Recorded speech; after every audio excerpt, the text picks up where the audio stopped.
जय श्री राम। तो आज हम शुरू करते हैं केमिस्ट्री का सेट 2। क्वेश्चन नंबर कैक है, कैंसिल कटे हुए हैं, गए क्वेश्चन है कि साधारण ताप पर सल्फर का अणुसूत्र है। तो ध्यान रखेंगे साधारण ताप पर जो सल्फर है वो S8 के रूप में पाया जाता है। ठीक है, इसके 8 परमाणु मिलकर एक अणु बनाते हैं, तो S8 जो होता है। खाद्य पैकेटों में प्रयुक्त कौन सी गैस है?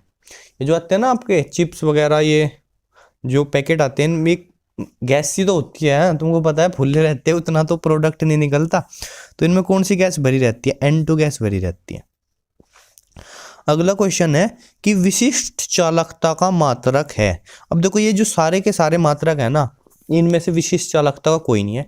विशिष्ट चालकता का मात्रक होता है ओम इनवर्स सेंटीमीटर इनवर्स। इनमें से जो पहला ऑप्शन है ohm inverse centimetre square mole inverse, ये मात्रक होता है तुल्यांकी चालकता का। ठीक है, तो ध्यान रखना विशिष्ट चालकता का मात्रक है ओम इनवर्स मीटर इनवर्स। ठीक है, अगला है विद्युत उपघट्य पदार्थ नहीं है। विद्युत अपघट्य पदार्थ वे होता है जो अपने आयनों में टूट जाते हैं। जैसे सोडियम क्लोराइड है तो Na पॉजिटिव Cl निगेटिव में टूट जाएगा। अमोनियम नाइट्रेट है NH4 पॉजिटिव NO3 निगेटिव में। नाइट्रिक अम्ल है H पॉजिटिव NO3 निगेटिव में, लेकिन यूरिया आयनों में नहीं टूटता, तो यूरिया जो है विद्युत अपघट्य पदार्थ नहीं है। अगला है दूसरे का गैप प्रतिपरासरण का उदाहरण सहित स्पष्ट कीजिए। क्या है तो कटे हुए हैं। एक बार यहाँ ध्यान दीजिएगा, जब हमने आपको परासरण बताया था तो हमने बताया था परासरण क्या होता है कि अर्ध पारगम्य झिल्ली में से होकर के जो मेरा विलायक है वो जो है गति करता है। ठीक है, कम सांद्रता से, सांद्रता मतलब जिधर विलेय जो है कम है, विलेय के कण जिधर कम है, विलेय की सांद्रता कम है, उसको बोलेंगे हम कम सांद्रता का विलयन। ठीक है, तो वो कम सांद्रता से अधिक सांद्रता की ओर गति करता है, इसको बोलते हैं परासरण। फिर हमने बताया था कि परासरण दाब क्या होता है, वह न्यूनतम बाह्य दाब। अब ये गति इधर से इधर क्यों करता है? क्योंकि इधर जो है इधर दाब कम है, वाष्प दाब इधर ज्यादा है। ठीक है, तो वो इधर से इधर गति करता है। तो वह न्यूनतम बाह्य दाब जो परासरण की क्रिया को रोक दे, यानी अगर मैं इधर कुछ दाब लगाऊंगा, ठीक है, दाब लगाने से क्या होगा, परासरण की क्रिया रुक जाए, उसको बोलते हैं परासरण दाब। लेकिन अगर मैं बाह्य दाब को परासरण दाब से और अधिक बढ़ा दूं, थोड़ा बाह्य दाब को परासरण दाब से थोड़ा अधिक ज्यादा कर दे, तो जो परासरण की दिशा बदल जाएगी। ठीक है, परासरण की दिशा बदल जाएगी, उसको बोलते हैं प्रतिपरासरण या प्रतिलोम परासरण। ठीक है, परासरण की दिशा क्या होगी तब, इधर से इस डायरेक्शन में हो जाएगी। ठीक है, ये देखेंगे इधर जो है ये अर्ध पारगम्य झिल्ली हमारी। ठीक है, और इधर जो है शुद्ध विलायक है। ठीक है, इधर क्या है, शुद्ध विलायक है। शुद्ध विलायक मतलब इधर तो सांद्रता 0 ही है, विलय ही नहीं, इधर शुद्ध विलायक है। इधर जो है मेरा विलयन है। ठीक है, मतलब विलायक के साथ विलय के भी कुछ अणु है। ठीक है, तो कुछ सांद्रता का विलयन है। तो नॉर्मली क्या होगी, नॉर्मली जो परासरण की दिशा होगी वो इधर से इधर की ओर होगी। ठीक है, पर अगर हम इस साइड में कुछ दाब लगाए, ठीक है, इस साइड में कुछ दाब लगाए, उस दाब से क्या होगा कि जो बाह्य दाब होगा, जो बाह्य दाब होगा वो ज्यादा होगा किससे, परासरण दाब से। परासरण दाब पे तो ये परासरण की क्रिया रुक जाती है। अब जब बाह्य दाब उससे ज्यादा होगा तो विलायक के कण इधर से इधर की ओर गति करने लगेंगे। ठीक है, इसको बोलते हैं हम प्रतिलोम परासरण। प्रतिलोम परासरण, इसका यूज हम कहाँ करते हैं, हम इसका यूज जो है समुद्र का जो पानी है उसको शुद्ध करने में करते हैं। ठीक है, जैसे इधर जो है, इधर मान लिया साल्ट वाटर है मेरा। ठीक है, साल्ट वाटर है, जो विलेय है वो मेरे साल्ट है, इधर शुद्ध विलायक है, तो हम इधर दाब लगाएंगे तो जो शुद्ध जल होगा इसमें से निकल के इधर क्या जाएगा, शुद्ध जल जाएगा। ठीक है, ठीक है, तो प्रतिलोम परासरण का यूज क्या करते हैं हम, साल्ट वाटर से प्योर वाटर प्राप्त करने में। ठीक है, अगर मैं प्रतिलोम परासरण को इंग्लिश में लिखूं तो वो हो जाएगा रिवर्स ओस्मोसिस। ठीक है, और इसकी शॉर्ट फॉर्म होगी RO। अब कुछ याद आया, RO वाटर प्योरीफायर है नहीं। ठीक है, तो वो इसमें वही चीज होती है। अगर बाह्य दाब परासरण दाब से ज्यादा हो तो परासरण की दिशा बदल जाती है। अब जो परासरण हो रहा है वो अधिक सांद्रता से विलायक के कण कम सांद्रता की ओर जा रहे हैं। ठीक है, उसको प्रतिलोम परासरण बोलते हैं। ठीक है, ये होता है। अगले क्वेश्चन में क्या कह रहा है, बहुत ऊपर हो गए, कह रहा है कि बेंजल्डिहाइड के नाइट्रीकरण में प्रयुक्त इलेक्ट्रोफाइल का नाम और सूत्र लिखिए। तो वो इलेक्ट्रोफाइल क्या है, वो इलेक्ट्रोफाइल है NO2 पॉजिटिव। ठीक है, NO2 पॉजिटिव नाम क्या होता है इसका, नाइट्रोनियम आयन। ठीक है, यहाँ लिख लेते हैं NO2 पॉजिटिव नाम क्या है, नाइट्रोनियम आयन। अगला है एक डाइसैकेराइड का नाम और अणुसूत्र लिखिए। तो सुक्रोज लिख लेते हैं, क्या, सुक्रोज। सुक्रोज लिख दिया। अणुसूत्र क्या है इसका, C12H22O11। ठीक है, यही सेम अणुसूत्र माल्टोज का भी होता है। ओके, ठीक है, तो सुक्रोज नाम लिख दिया, डाइसैकेराइड हमें नाम लिखना था और अणुसूत्र लिखना, तो डाइसैकेराइड का नाम लिख दिया सुक्रोज और उसका अणुसूत्र क्या है, C12H22O11। अगला क्वेश्चन कह रहा कि उपसहसंयोजन यौगिक और द्विक लवण में अंतर स्पष्ट कीजिए कि उपसहसंयोजन यौगिक और द्विक लवण में क्या अंतर है। देखो, जैसे एक द्विक लवण ले लेते हैं हम। द्विक लवण जैसे फिटकरी सुना है आपने 10th क्लास में, फॉर्मूला भी रटा होगा इसका, K2SO4 इंटू Al2SO4 की थ्राइस इंटू 24H2। ये फिटकरी है मेरी। अगर मैं इसको पानी में घोलूंगा, ठीक है, जब ये आयनित होगी तो जो है पोटेशियम के आयन मुझे अलग मिलेंगे, ठीक है, और एल्यूमिनियम के आयन अलग मिलेंगे और सल्फेट के आयन अलग मिलेंगे। ठीक है, मतलब ये जो है ये अपने आयनों में वियोजित हो जाते हैं और जो आयन्स है वो अपनी पहचान खो देते हैं। ठीक है, द्विक लवण में जब उनको जलीय विलयन में मिलाते हैं तो उनके आयन अलग अलग हो जाते हैं, वो अपनी पहचान खोल देते हैं। उसके अलावा उसके विपरीत अगर मैं उपसहसंयोजन यौगिक लेता, जैसे K4FeCN6 ये लिया, तो जब ये जल में वियोजित होगा तो मेरे को पोटेशियम के आयन तो मिलेंगे, लेकिन मेरे को आयरन के आयन नहीं मिलने के, मेरे को साइनाइड के आयन नहीं मिलने के, बल्कि मेरे को ये पूरा का पूरा आयन मिलेगा। ठीक है, FeCN6 4 निगेटिव, मेरे को ये पूरा आयन मिलेगा। ठीक है, मतलब ये जो होते हैं ये कॉम्प्लेक्स आयन बनाते हैं। क्या बनाते हैं, जटिल आयन। जटिल आयन जो कि जलीय विलयन में अपनी पहचान को नहीं खोते हैं, अपनी आइडेंटिटी नहीं खोते। जल की जो द्विक लवण होते हैं, ये क्या है, ये द्विक लवण था फिटकरी, और ये क्या था, ये उपसहसंयोजन यौगिक था। तो ये इनके बीच का डिफरेंस है। ठीक है, उपसहसंयोजन यौगिक, इसमें क्या है, ये अपनी पहचान नहीं खोते, जटिल आयन बनाते हैं जो कि अपनी पहचान नहीं खोता जलीय विलयन में, जबकि इसमें क्या होता है, ये अपनी पहचान को खो देते हैं, भूल जाते हैं कि मैं K2SO4 था, मैं Al2SO4 की तरह था। पोटेशियम आयन अलग, एल्यूमिनियम आयन अलग, सल्फेट आयन अलग। अगला क्या है कि ये NiCN4 2 निगेटिव में निकेल पर संकरण समझाइए। तो देखो NiCN4 2 निगेटिव, इसमें अगर मैं निकेल की ऑक्सीकरण अवस्था निकालूँ तो ऑक्सीकरण अवस्था क्या आएगी, इसमें +2 आएगी। ठीक है, कैसे निकाल ली हमने, इसकी x मान ली, प्लस CN की क्या होती है -4 इक्वल टू -2। ठीक है, तो इसको देखना x की वैल्यू क्या आएगी, +2 आएगी। तो निकेल की ऑक्सीकरण अवस्था क्या है, +2 है। निकेल का इलेक्ट्रॉनिक विन्यास क्या होता है, निकेल का होता है भाई क्या, इसका परमाणु क्रमांक क्या होता है, 27 होता है। तो हो जाएगा 3D7 और 4s2। ओके, अब Ni2 पॉजिटिव जब ये बनेगा तो ये 2 इलेक्ट्रॉन तो बाहर के गायब हो जाएंगे।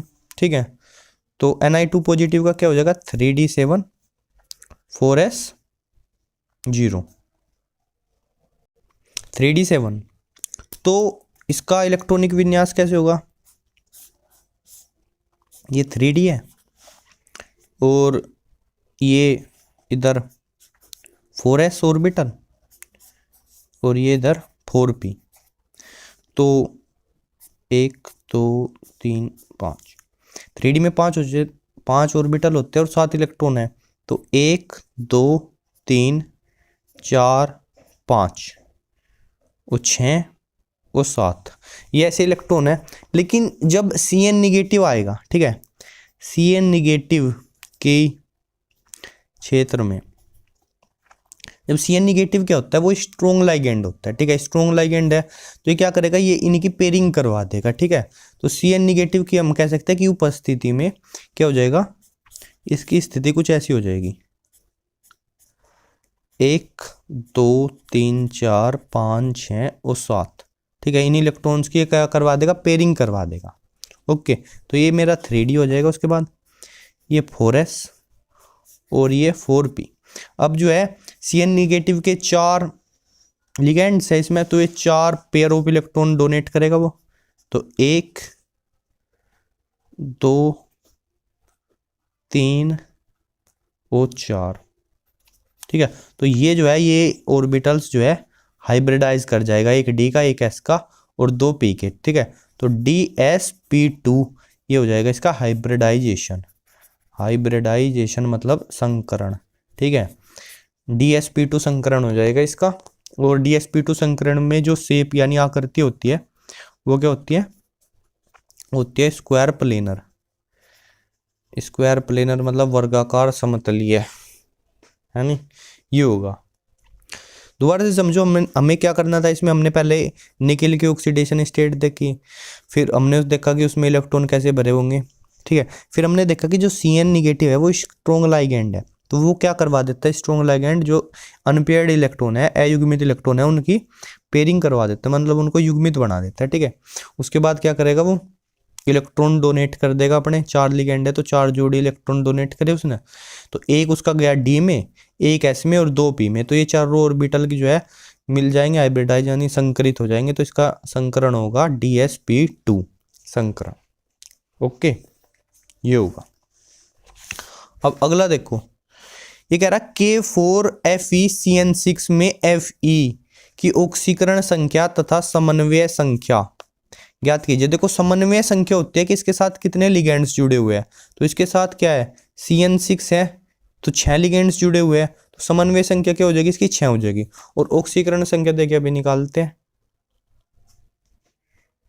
क्या है ये, K4FeCN6 है ना, +2 आएगी। वैसे इसकी क्या होती है, +1 होती है, ठीक है, और 4 ये वैसे हैं, प्लस Fe की x मान लेते हैं, इसकी क्या होती है, -1 होती है, और 6 ये वैसे है, कोई चार्ज है नहीं इस पर, तो बराबर 0, तो 4 + x - 6 बराबर 0। इक्वेशन सोल्व करोगे x की वैल्यू आ जाएगी +2 आएगी, मतलब इसकी ऑक्सीकरण संख्या कितनी होगी, ऑक्सीकरण संख्या होगी 2, और समन्वय संख्या नंबर ऑफ लिगेंड्स, कितने लिगेंड जुड़े हैं, 6 जुड़े हुए हैं, तो वो हो गए इसके 6। तो देखो जो ये ब्रैकेट बना हुआ है ना, इसके अंदर जितने ये लिखे होते हैं ये होते हैं लिगेंड्स जो इसको इलेक्ट्रॉन डोनेट करते हैं, जिनको नहीं पता, ठीक है। जैसे इसमें कितने लिगेंड्स जुड़े हुए थे, 4 लिगेंड जुड़े हुए थे, ठीक है, इसमें 6 लिगेंड जुड़े। अगला क्वेश्चन देखना क्या है, ये कह रहा प्रथम कोटि की अभिक्रिया 100 मिनट पश्चात, अब इसको खोलना पड़ेगा। देखो क्वेश्चन है कि प्रथम कोटि की अभिक्रिया में 100 मिनट पश्चात किसी पदार्थ का सांद्रण उसकी प्रारंभिक सांद्रण का 99% विघटित हो जाता है, ठीक है। मतलब A0 की वैल्यू अगर 100 है, 100%, तो A की वैल्यू कितनी बचेगी, 1 बचेगी, 1%, 99% विघटित हो जाता है। अभिक्रिया के वेग स्थिरांक का मान ज्ञात कीजिए, ठीक है। समय दिया है और सांद्रता दिया है प्रारंभिक, तो 100% ही होती है, बाद में कितनी बचेगी, देखो 99% विघटित हो गया, तो बाद में बचेगी 1%, ठीक है। ओके, देखो जरा T कितना दिया है, T दिया है 100 मिनट।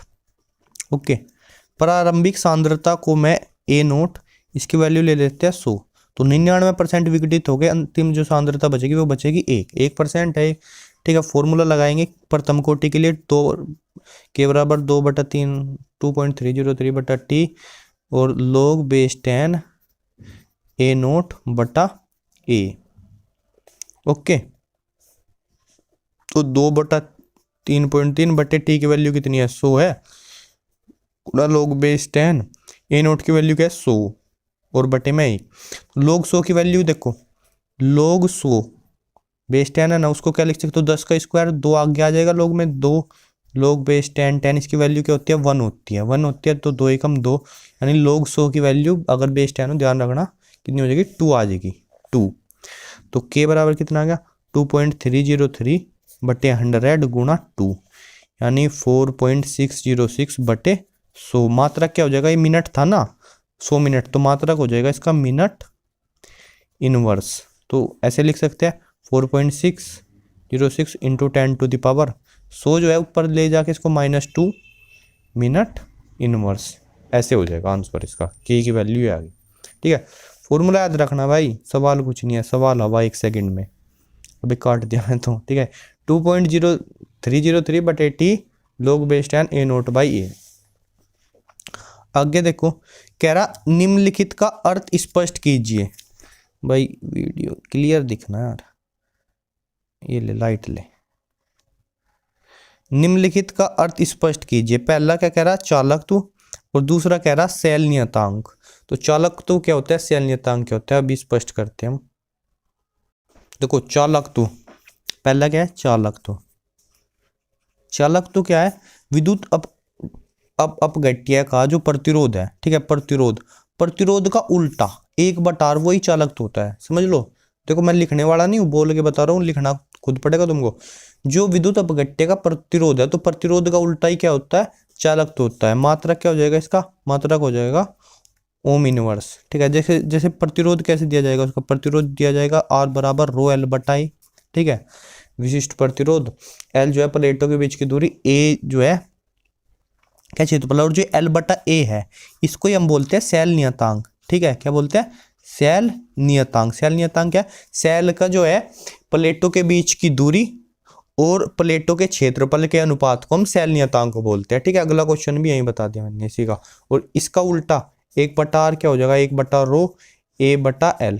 तो 1/R को ही चालक तो बोलते हैं। ठीक है, और 1/ρ विशिष्ट प्रतिरोधकता का उल्टा, उसको विशिष्ट चालकता कप्पा बोलते हैं, A/L। ये फॉर्मूला हो जाएगा। ठीक है, सी है चालकत्व। चालकत्व क्या होता है, प्रतिरोध का व्युत्क्रम। ठीक है, और सेल नियतांक L/A, यानी किसी विद्युत अपघट्य सेल की प्लेटों के बीच की जो दूरी है L और उनके प्लेटों का जो क्षेत्रफल है, उनका अनुपात क्या कहलाता है, सेल नियतांक कहलाता है।